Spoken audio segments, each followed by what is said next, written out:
Avec Yann Fievé, président de Action Consommation, économiste, enseignant, invité par le collectif Non aux Portes de Gascogne au petit déjeuner du 7 décembre dernier à l'Utopia de Tournefeuille. Il y a 80 à 90% des produits de grande consommation qui sont commercialisés en passant par 6 centrales d'achat.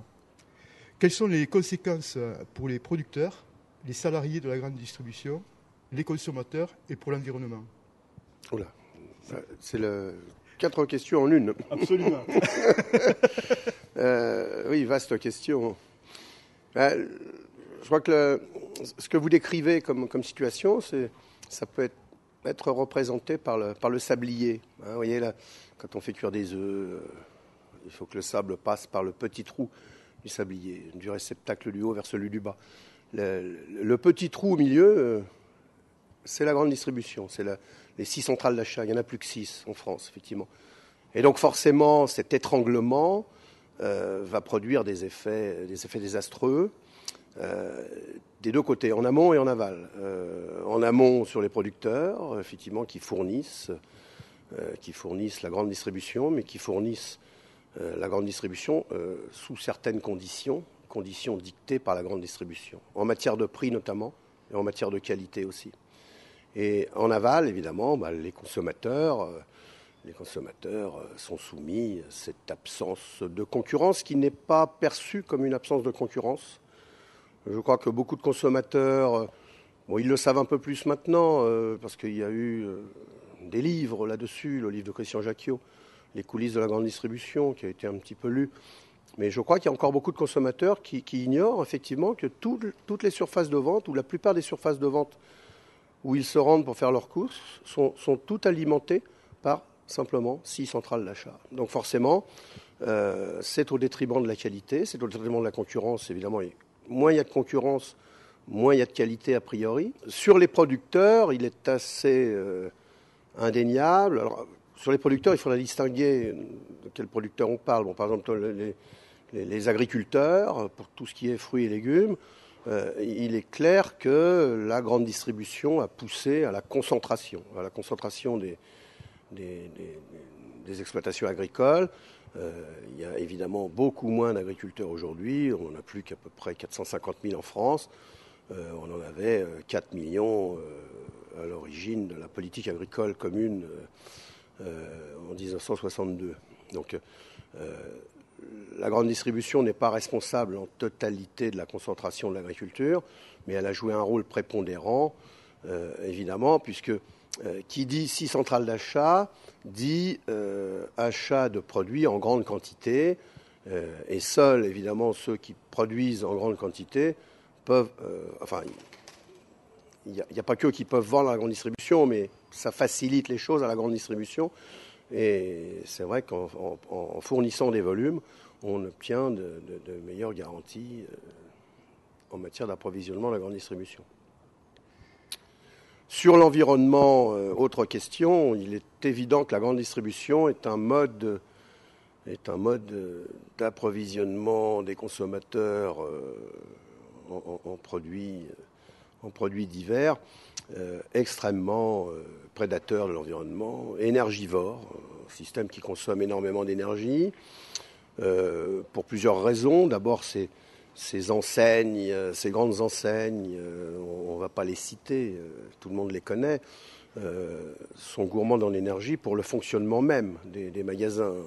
Un éclairage très puissant, y compris aux heures où les magasins sont fermés. Enfin bon.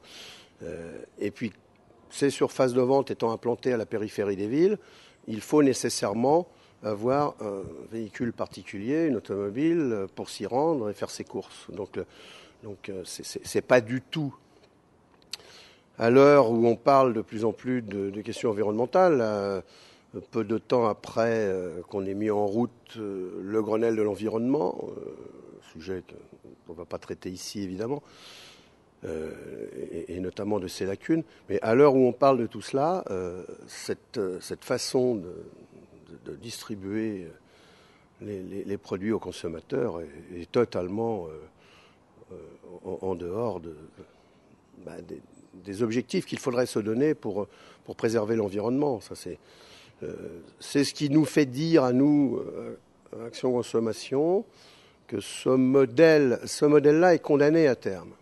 Il est condamné, il va perdurer un certain temps, parce qu'évidemment, il y a des intérêts économiques, des intérêts financiers en jeu énormes. Donc évidemment, les tenants de ce système vont essayer de le faire durer le plus longtemps possible. Mais à terme, il est condamné.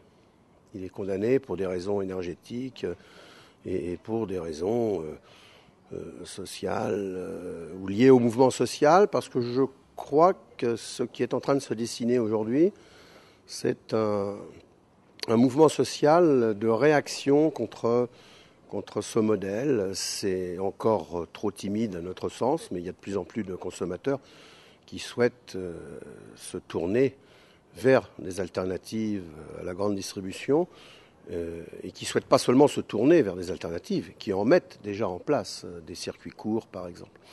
Alors il y avait un quatrième volet, je suis peut-être un peu long, la question des salariés, évidemment.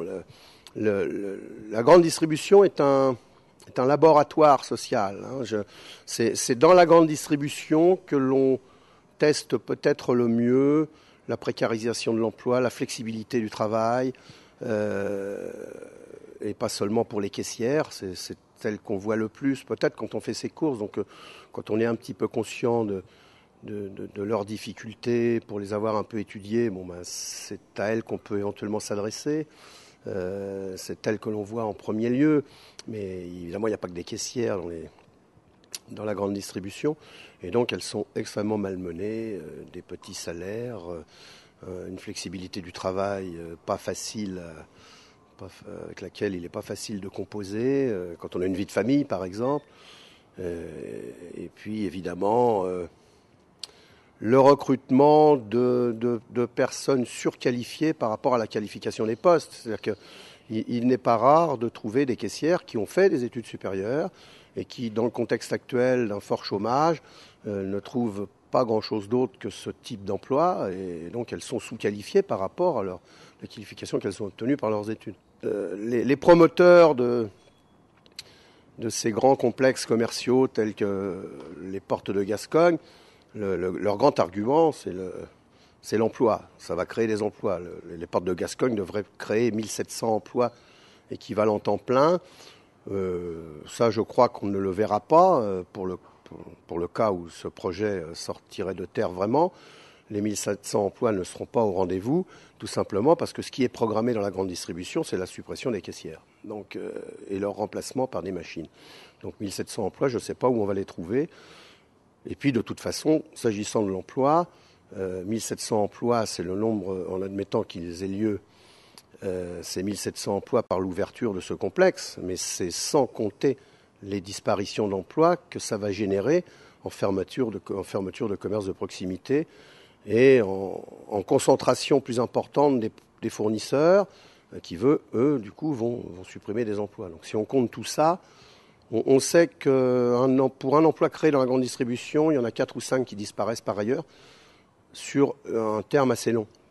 Voilà. L'objet de votre association, c'est la consommation responsable. Est-ce que vous pouvez me préciser les contours de ce concept ? Oui, volontiers. Il y a cette idée très ancrée que plus on développera la consommation, plus on réduira les inégalités. Bon, les 30 dernières années montrent que c'est parfaitement faux.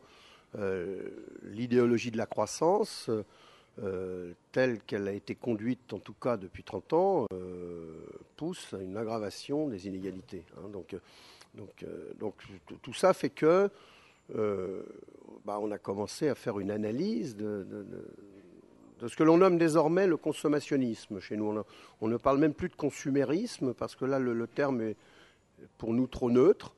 On parle de consommationnisme, c'est-à-dire un véritable système qui s'est mis en place avec ses acteurs ayant leurs propres intérêts. C'est vraiment un système qui a son propre langage et sa propre propagande. Donc, on englobe dans ce système, évidemment, le discours du marketing dans toutes ses dimensions, y compris dans sa dimension de récupération des problèmes d'aujourd'hui. ce qu'on appelle désormais le greenwashing, par exemple. Vous avez remarqué que toutes les entreprises dignes de ce nom, toutes les grandes entreprises, sont pour le développement durable, sont pour l'écologie, pour la protection de l'environnement, dans leur campagne publicitaire en tout cas. Donc tout ça fait un système contre lequel, à notre sens, il faut s'attaquer. Et pour s'y attaquer, eh bien, il faut faire la promotion et mettre en pratique, en effet, la consommation responsable, c'est-à-dire un mode de consommation soucieux de l'impact de la consommation sur l'environnement, y compris l'environnement dans ses dimensions sociales. C'est-à-dire mettre sur pied un mode de consommation qui est plus doux pour les hommes et pour les écosystèmes desquels ils dépendent. Donc ça passe évidemment par une réflexion du consommateur, individuellement et collectivement, sur l'impact de sa consommation. Être soucieux de la provenance des produits, où ont été fabriqués les produits que l'on achète, dans quelles conditions. On associe généralement à la consommation responsable d'autres vocables tels que la consommation éthique ou la consommation citoyenne. Tout ça, quelque part, se rejoint. Il y a des nuances dans les termes, mais tout ça se rejoint assez bien. C'est l'idée qu'on ne peut plus consommer sans s'inquiéter de ce qui s'est passé avant la consommation et ce qui se passe après. Là, c'est plutôt la question des déchets, par exemple. Voilà, pour résumer ce que nous préconisons.